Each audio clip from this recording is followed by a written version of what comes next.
Guys, oh, mahangin naman. Ang init guys. Ano pala ngayon ha? Oh, 8 pa lang. So, sobrang init guys. Grabe. Natutuyo na yung ibang mga ano ko. Mga tanim ba? Yung mga kahoy, mga punong kahoy, wala nang mga ano. Ito guys. Wala pa tong laman siguro.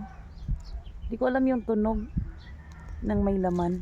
Gusto ko nang kainin guys kasi ang init ng panahon, lagyan ng ice.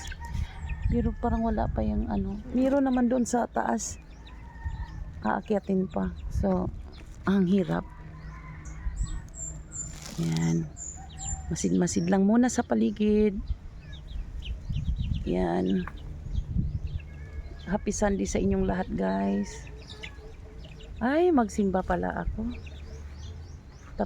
Pagkatapos ng ano, ng content na to, ng video na to, ano ako guys, magsimba. Yan.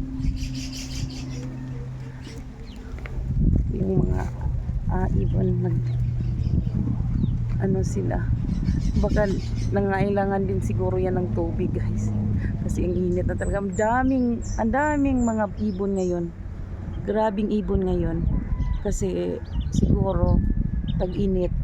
Ewan ko lang kung gusto nila yung tag-init ba o nang ano lang sila, kung may maiinom silang tubig dito sa paligid.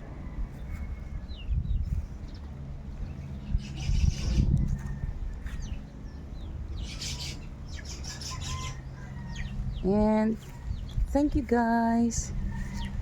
Thank you for watching. Bye bye.